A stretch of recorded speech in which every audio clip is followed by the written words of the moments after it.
Hello my dear student, আজকে আমি তোমাদের বলেছিলাম যে ওই অ্যাটমিক স্ট্রাকচারে যে নিউমেরিক্যালস প্রবলেমসগুলো আছে সেগুলোকে সলিউশন করাবো। তো আমি কিছু নিউমেরিক্যালস প্রবলেমের সলিউশন করাবো, যে প্রবলেমসগুলো তোমরা নতুন ছায়ার বইতে পাবে। সেই গাণিতিক সমস্যাগুলো সমাধান আমি আজকের কিছু করাবো, সিলেক্টেড কিছু, সবগুলো নয়। ওখানে 32 মানে 32টা কোশ্চেন দেওয়া রয়েছে, নিউমেরিক্যাল প্রবলেমস দেওয়া রয়েছে। এবং এই প্রবলেমসগুলো তোমরা প্লে স্টোর থেকে, গুগল প্লে স্টোর থেকে ছায়ার অ্যাপ, এই অ্যাপটা যদি ডাউনলোড করো সেখানে কিন্তু এই নিউমেরিক্যালস প্রবলেমগুলো সলিউশন তোমরা সব পেয়ে যাবে। সুতরাং এই অ্যাপ থেকেও তোমরা করতে পারো, অথবা আমার এই ভিডিও দেখে তোমরা কিন্তু ওই সিলেক্টেড প্রবলেম যেগুলো আছে সেই প্রবলেম, নিউমেরিক্যাল প্রবলেমসগুলো সলিউশন তোমরা করতে পারো। প্রথম অঙ্কটা দেখো, অক্সিজেন গ্যাসের একটি নমুনাতে শুধুমাত্র O18 আইসোটোপ আছে। এসটিপিতে 11.2 লিটার গ্যাসে কত সংখ্যক নিউট্রন থাকবে? তাহলে এখানে যদি আমাদের বলে দিয়েছে এসটিপিতে 22.4 লিটার মানে হচ্ছে 1 মোল, এটা আমরা জানি, ওটা এসটিপিতে। এবার আমার এখানে বলে দিয়েছে কত, 11.2 লিটার, এটা মানে কত হবে? এটা মানে হচ্ছে হাফ মোল হবে, ঠিক আছে। এবারে এখানে যে স্যাম্পেলটা আছে তার মধ্যে কি আছে? O18 পরমাণু আছে। এর মধ্যে আছে কি? O18 পরমাণু। তাহলে O18 পরমাণুতে একটি পরমাণুর মধ্যে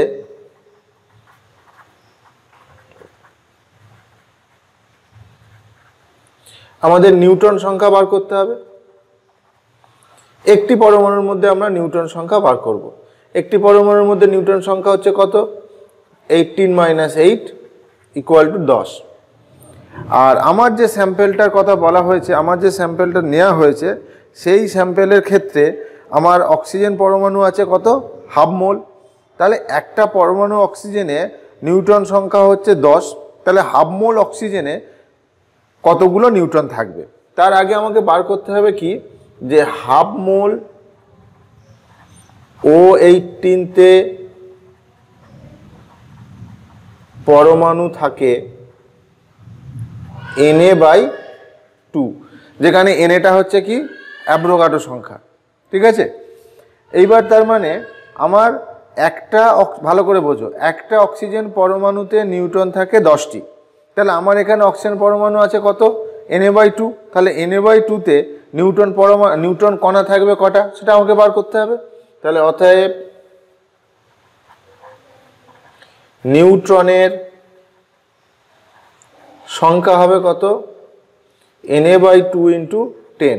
এবার n এর জায়গায় 6.022 × 10⁻23 × 10/2, এটা করলে বেরোবে 3.011 × 10⁻24। এখানে বলছে 1 মোল হাইড্রোজেনকে বা 1 মোল হাইড্রোজেন পরমাণুর সমস্ত ইলেকট্রনকে প্রথম বোর কক্ষ থেকে পঞ্চম বোর কক্ষে সংক্রমিত করতে কত শক্তির প্রয়োজন হবে? প্রথম বোর কক্ষে ছিল, সেখান থেকে তাকে পঞ্চম বোর কক্ষে নিয়ে যাওয়া হচ্ছে। তার মানে এক্ষেত্রে আমরা যদি ধরি যে H পরমাণুটি ছিল, তার N1 = 1 কক্ষ থেকে N2 = 5 কক্ষে ইলেকট্রন স্থানান্তরিত হচ্ছে। এবারে আমরা জানি H পরমাণুর শক্তি -13.6 Z²/n² ইলেকট্রন ভোল্ট, এটা আমরা জানি। H এর জন্য Z = 1, ঠিক আছে। তাহলে n = 1 হলে শক্তি কত? -13.6 ইলেকট্রন ভোল্ট। পঞ্চম কক্ষ মানে n = 5, n = 5 হলে এনার্জি কত হবে? -13.6 × 1/5² ইলেকট্রন ভোল্ট।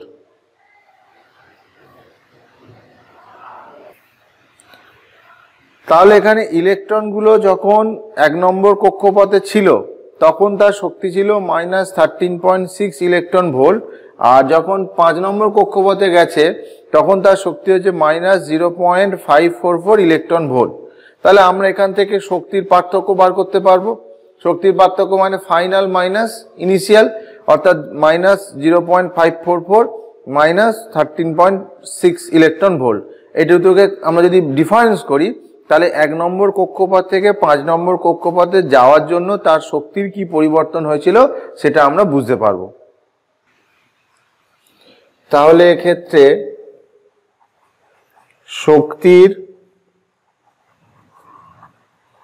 পরিবর্তন -0.544 -13.6 পুরোটাই হচ্ছে ইলেকট্রন ভোল্ট। এবার এটাকে যদি আমরা জুলে কনভার্সন করতে চাই, আমাদের হচ্ছে 1 ইলেকট্রন ভোল্ট সমান হচ্ছে 1.6 × 10⁻⁻19 জুল। এটা হচ্ছে ফর্মুলা। তাহলে আমরা এটাকে ওই ইলেকট্রন ভোল্টটাকে জুলে কনভার্সন করছি 13.056, তাকে যদি আমরা জুলে কনভার্সন করি তাহলে কত দাঁড়াবে? তার মানটা দাঁড়াচ্ছে, এটা সমান দাঁড়াবে 2.088 × 10⁻⁻18 জুল। এবার এই যে শক্তির পরিবর্তনটা হলো, এই শক্তির পরিবর্তনটা হলো একটা হাইড্রোজেন পরমাণুর জন্য, আর এখানে আমাদের বলা আছে 1 মোল হাইড্রোজেন পরমাণু। তার মানে একটা হাইড্রোজেন পরমাণুর ক্ষেত্রে ইলেকট্রনকে 1 নম্বর কক্ষ থেকে 5 নম্বর কক্ষে নিয়ে যেতে গেলে শক্তির দরকার হচ্ছে এত। তাহলে আমার যদি এখানে 1 মোল H পরমাণু থাকে, H পরমাণুর জন্য শক্তির দরকার কত হবে? শক্তির দরকার হবে 6.022 × 10⁻23 × 0.88 × 10⁻⁻18 এত জুল। এটাকে ক্যালকুলেশন করলে এর মান আসবে 1257.9 কিলো জুল। তার মানে 1 মোল হাইড্রোজেন পরমাণুর ক্ষেত্রে ইলেকট্রনকে 1 নম্বর কক্ষ থেকে 5 নম্বর কক্ষপথে নিয়ে যেতে গেলে তাদের জন্য শক্তির দরকার হবে 1257.9 কিলো জুল। 4 পিকোমিটার তরঙ্গ দৈর্ঘ্যযুক্ত ঘূর্ণায়মান একটি ইলেকট্রনের গতিশক্তি নির্ণয় করো। এখানে যে ইলেকট্রনটা ঘূর্ণায়মান তার তরঙ্গ দৈর্ঘ্য এটা হয়ে গেছে, ল্যামডা সমান 4 পিকোমিটার দেওয়া আছে। তাহলে বার করতে বলেছে ওই ইলেকট্রনটার কাইনেটিক এনার্জি বা গতিশক্তি কত। তো এটা করতে গেলে আমরা এখান থেকে যে তরঙ্গ দৈর্ঘ্য দেওয়া রয়েছে সেই তরঙ্গ দৈর্ঘ্য থেকে আমরা ভরবেগ বার করব। তাহলে আমাদের অ্যাপ্রোচটা কীরকম হবে? আমাদের এই তরঙ্গ দৈর্ঘ্য থেকে তার ভরবেগ বার করার চেষ্টা করব। যদি একবার ভরবেগ বার করতে পারি, ভরবেগের সঙ্গে কিন্তু কাইনেটিক এনার্জির একটা রিলেশন আছে।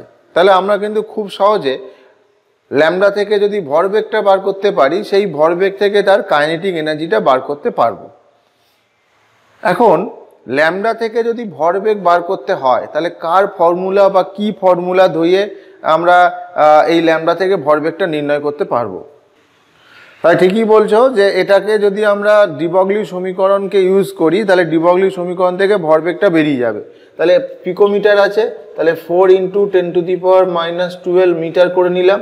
এইবার আমরা কি লিখছি? ডি ব্রগলির সমীকরণ থেকে, ডি ব্রগলির সমীকরণ থেকে কি লেখা যায়? ডি ব্রগলির সমীকরণ থেকে ল্যামডা সমান h/mv। তাহলে আমার বার করতে চাইছি কি? ভরবেগ। ভরবেগ সমান h/ল্যামডা। তাহলে মানগুলো বসিয়ে দাও। 0.626 × 10⁻34 /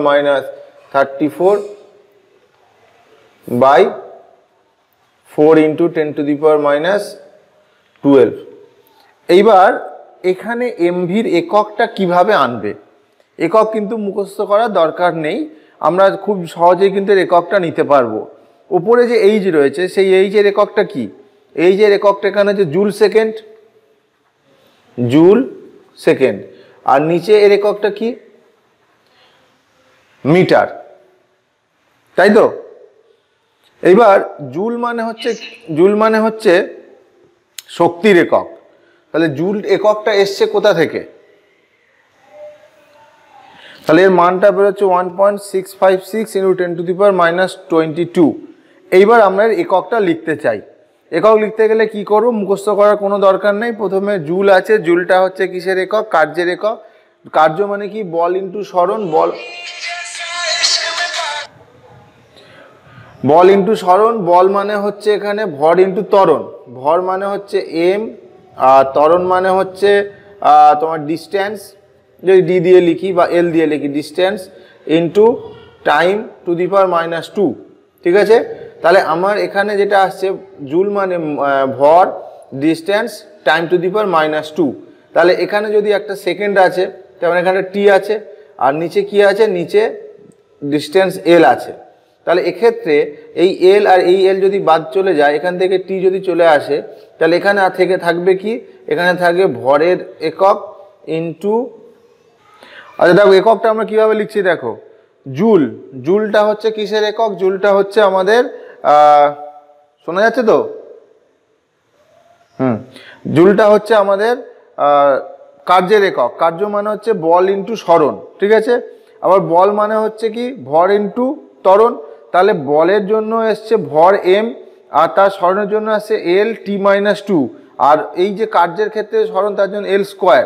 তাহলে এইগুলোকে যদি দিই, আর নিচে এম ছিল তার লেন্থের একক, তাহলে এখানে চলে আসবে আর একটা এল। তার মানে এর একক যদি হয় সিজিএস পদ্ধতিতে কেজি মিটার পার সেকেন্ড, এটাই হলো আমাদের ভরবেগের একক। এই রকমভাবে আমরা এককগুলোকে মুখস্থ না করেও কিন্তু অন স্পট বার করতে পারি। আমরা এখান থেকে জানি যে পি সমান √2mE, ঠিক আছে। তাহলে আমার বার করতে বলেছে ই, তাহলে এখান থেকে আমি কি পাবো, p²/2m সমান হচ্ছে ই।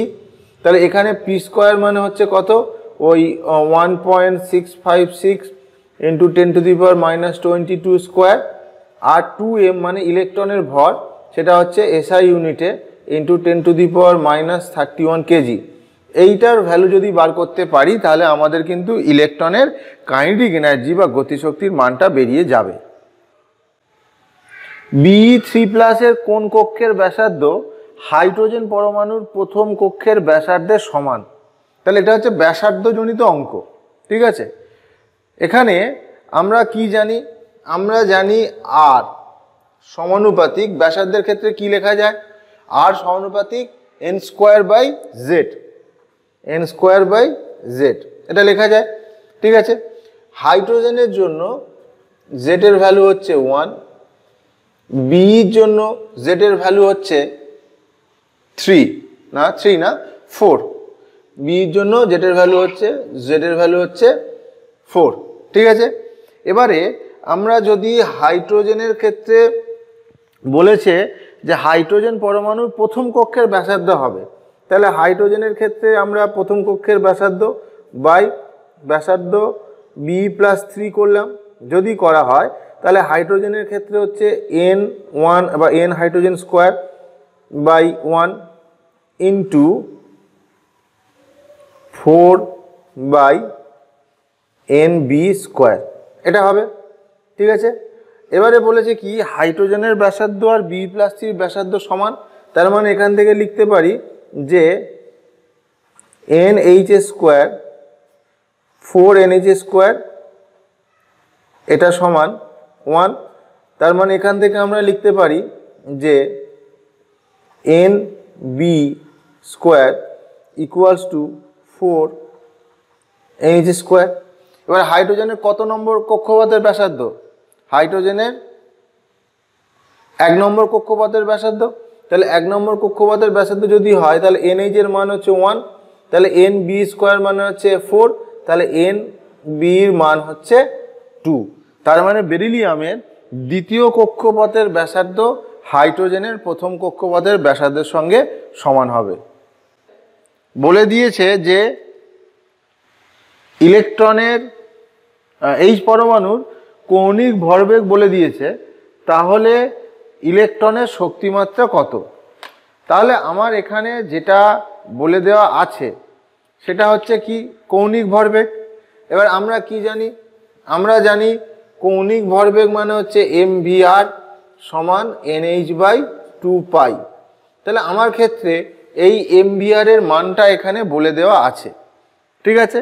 তো mvr এর মানটা যেটা কত দেওয়া আছে এখানে 4.2178 ইন্টু 10⁻⁻34। এবারে এখান থেকে আমরা n এর মানটা বার করব, কারণ h এর মানটা আমরা জানি বাই 2π। তাহলে এখান থেকে আমার টার্গেট হচ্ছে যে n এর মানটা কত, n এর ভ্যালুটা কত সেটা আমাদের ক্যালকুলেশন করতে হবে। এটা করলে দেখো n এর মান আসবে প্রায় 3.99 আসবে, সেটাকে আমরা রাউন্ড অফ করে 4 লিখতে পারি। এবার আমার কি লিখতে হবে? এনার্জি। এনার্জি মানে হচ্ছে -13.6 z²/n² ইলেকট্রন ভোল্ট। তাহলে -13.6 হাইড্রোজেনের জন্য 1, n এর মান হচ্ছে 4² মানে 16। এটা করলে যেটা আসবে অত। তাহলে এটা করলে আমরা যদি এটাকে একবার জুলে কনভার্সন করে নিই তাহলে আসবে 1.36 ইন্টু 10⁻⁻19 জুল। হাইড্রোজেন পরমাণু বামা সারির প্রথম রেখার তরঙ্গ সংখ্যা হচ্ছে 1520 সেন্টিমিটার ইনভার্স। তাহলে Li+2 আয়নের ওই সারির মানে বামার সারির প্রথম রেখার তরঙ্গ সংখ্যা কত? প্রথম কথা হচ্ছে বামার শ্রেণী বলেছে, ঠিক আছে? তাহলে যদি এটা বামার শ্রেণী হয়, মনে করে দেখো বামার শ্রেণীর ক্ষেত্রে n1 সমান 2 আর n2 সমান ছিল 3 থেকে শুরু করে অনেক কিছু। কিন্তু যেহেতু এটা প্রথম রেখা বলেছে, তো প্রথম রেখা বলার জন্য এটার ক্ষেত্রে হবে কি n1 সমান 2 আর n2 সমান হবে 3, ঠিক আছে? এইবার আমরা তরঙ্গ সংখ্যার ইকুয়েশনটা যদি লিখি, নর্মালি 1/λ-কে বলে তরঙ্গ সংখ্যা, এটাকে মিউ বাদ দিয়ে প্রকাশ করা হয় তরঙ্গ সংখ্যাকে। মিউ বার সমান z² into r 1/n1² minus n2², ঠিক আছে? তাহলে মিউ বার আমরা যদি এইচ এর জন্য লিখি 1² ইন্টু r 1/2² মাইনাস 1/3²। এর একটা ভ্যালু দেওয়া রয়েছে হাইড্রোজেনের জন্য, তার ভ্যালু হচ্ছে কত? এটা সমান হচ্ছে 15200 সেন্টিমিটার ইনভার্স। এইবার আমার বার করতে বলেছে, তাহলে আমি শেষ করব। এবার এটা দেওয়া রয়েছে, এইবার যেটা করতে হবে সেটা হচ্ছে কি আমার লিথিয়াম প্লাসের ক্ষেত্রে তরঙ্গ সংখ্যার মানটা কত বার করতে হবে। লিথিয়াম প্লাসের ক্ষেত্রে z এর ভ্যালু হচ্ছে 3² ইন্টু এখান থেকে এই যে r এর ভ্যালুটা এখান থেকে বেরোবে, এটা বাই হচ্ছে 2² মাইনাস 3²। এটা সমান কত হবে এটা আমাদেরকে এখান থেকে ক্যালকুলেশন করতে বলেছে। এটাই হচ্ছে জাস্ট ব্যাপারটা হচ্ছে এটাই, এছাড়া আর কিছুই নয়, ঠিক আছে? কিছুই না। এখান থেকে এই যে আরটা এখান থেকে যদি আমরা লিখি সেটা হচ্ছে 3², আর এর জায়গায় লিখতে পারবো 15200 divided by 1/2² minus 1/3² into 1/2² minus 1/3², ঠিক আছে? এবার এটা করলে ক্যালকুলেশন এটা কেটে যাবে, তার মানে 9 ইন্টু 15200, তার মানে হচ্ছে 1846। এখানে সোডিয়ামের আয়নন বিভবের মান দেওয়া রয়েছে। আয়নন বিভব মানে একটা ওয়ান কাইন্ড অফ এনার্জি দিতে হচ্ছে, ঠিক আছে?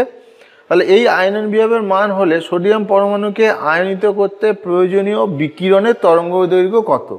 তাহলে আমার এখানে ইর যে মানটা দেওয়া রয়েছে এই অঙ্কটার ক্ষেত্রে 17 অঙ্কটার ক্ষেত্রে বা এই অঙ্কটার ক্ষেত্রে যদি আমরা দেখি, এক্ষেত্রে ইর মান আমার কিন্তু দেওয়া রয়েছে আয়নন বিভব আকারে।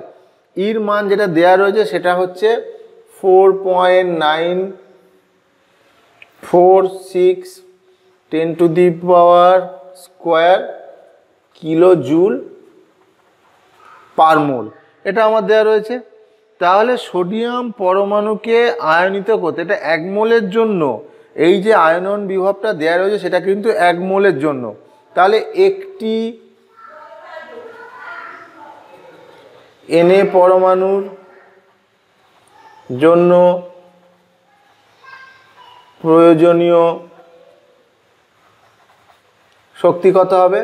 4.946 ইন্টু 10² কিলোজুলটাকে জুলক করলাম, এত জুল ডিভাইডেড বাই 6.022 ইন্টু 10⁻23। এটা হচ্ছে একটা পরমাণুর জন্য প্রয়োজনীয় শক্তি। এবারে এই যে শক্তির মানটা রয়েছে এটাকে আমরা লিখতে পারি hc বাই ল্যামডা। তাহলে hc বাই ল্যামডা সমান হচ্ছে 4.946 10⁵ ডিভাইডেড বাই 6.022 ইন্টু 10⁻23। এখানে যদি h হচ্ছে প্ল্যাঙ্কের ধ্রুবক, c হচ্ছে ভেলোসিটি অফ লাইট এবং এখানে ল্যামডার মানটা বার করতে বলেছে, তাহলে এই ইকুয়েশনে যদি সব ভ্যালুগুলোকে আমরা পুট করে দিই তাহলে এখান থেকে কিন্তু খুব সহজেই ল্যামডার ভ্যালুটা বেরিয়ে যাবে।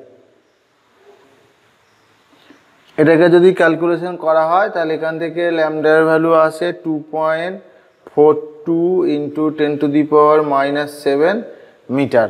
তার মানে এটাকে আমরা লিখতে পারি 242 10⁻⁹ মিটার,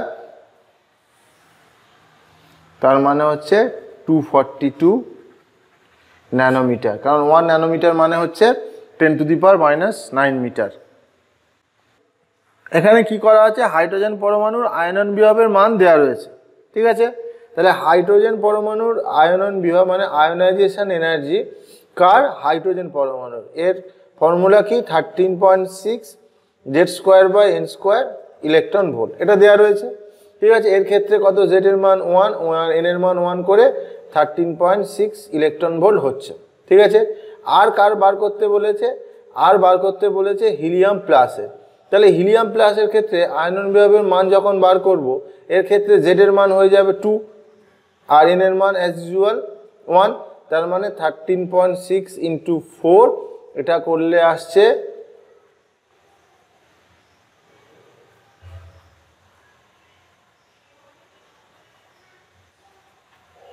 এত ইলেকট্রন ভোল্ট।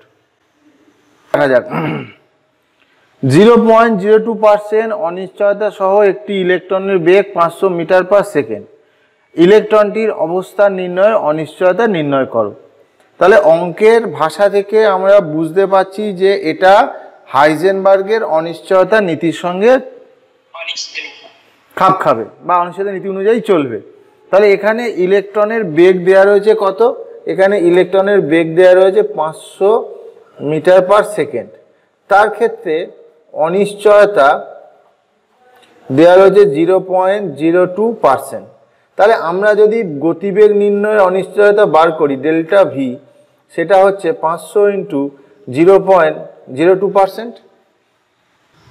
তাহলে গতিবেগ নির্ণয়ের অনিশ্চয়তা বেরোলো 0.1 metre per second.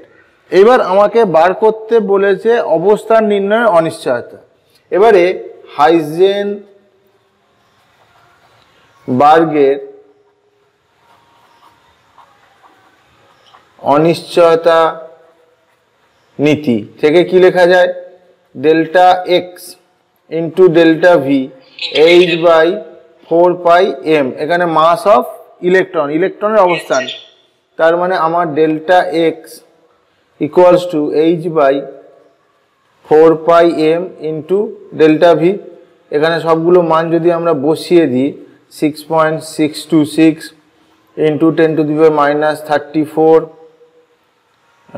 By 4π into 9.1 into 10⁻31 into 0.1, এইগুলোকে বসিয়ে দিলে আমাদের অবস্থান নির্ণয়ের যে অনিশ্চয়তা, সেই অবস্থান নির্ণয়ের অনিশ্চয়তাটা এখানে ইজিলি ক্যালকুলেশন করা যাবে।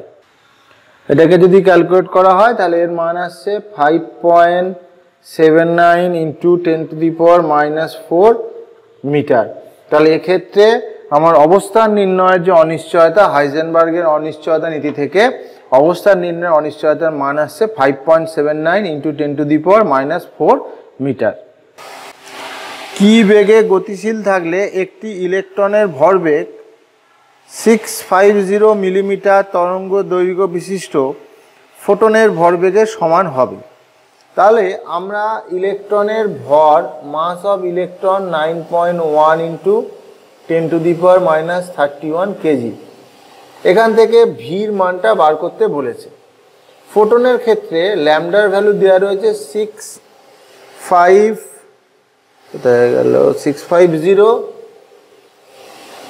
মিলিমিটার।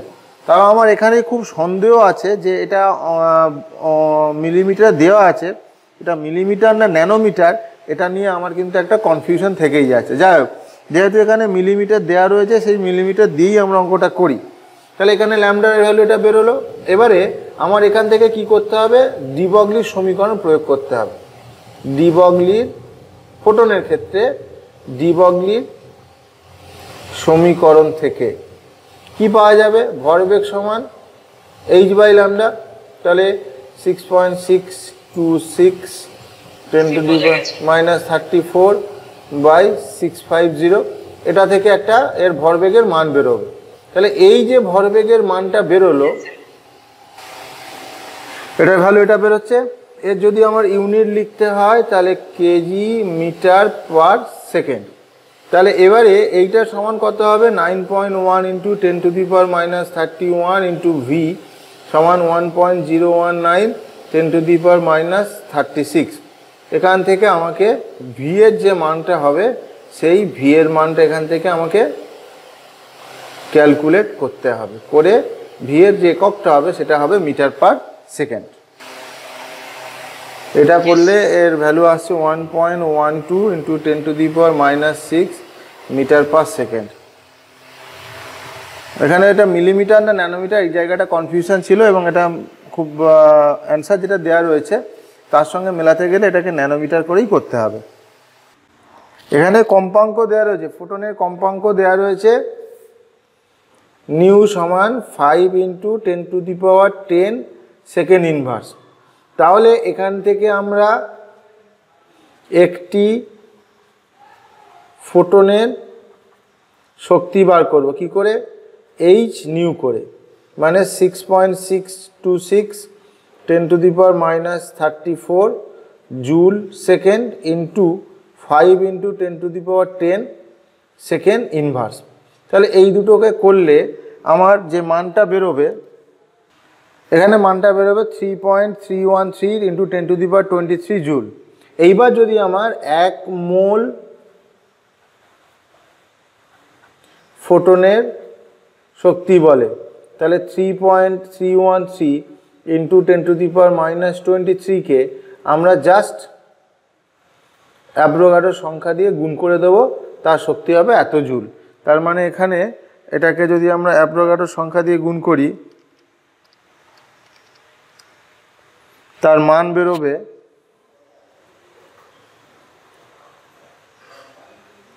19.95 জুল। একটি ইলেকট্রনের অবস্থান আর ভরবেগ পরিমাপের ক্ষেত্রে অনিশ্চয়তা সমান, তাহলে গতিবেগ নির্ণয়ের ক্ষেত্রে অনিশ্চয়তা কত? অবস্থান নির্ণয়ের ক্ষেত্রে অনিশ্চয়তা ডেল্টা এক্স, ভরবেগ নির্ণয়ের ক্ষেত্রে অনিশ্চয়তা ডেল্টা পি সমান হাইজেনবার্গের অনিশ্চয়তা নীতি থেকে এটা। এখানে বলছে ডেল্টা এক্স সমান ডেল্টা পি, এটা বলে দিচ্ছে, ঠিক আছে। তাহলে আমাদের ডেল্টা ভি সমান কত? তাহলে এখান থেকে যদি আমরা ডেল্টা ভি করতাম, delta X into delta V সমান ছিল h/4πm। তাহলে ডেল্টা ভি সমান হতো h/4πm ডেল্টা এক্স। তাহলে আমাদের এই 1 নম্বর সমীকরণ থেকে ডেল্টা এক্সের ভ্যালুটা বার করতে হবে। ডেল্টা এক্স সমান কত আসবে এখান থেকে ডেল্টা এক্সের হোল স্কোয়ার সমান হচ্ছে h/4π। তার মানে ডেল্টা এক্স সমান √h/4π। তাহলে h/4πm ইন্টু √4π/h। সেখান থেকে যদি আমরা ক্যালকুলেশন করি তাহলে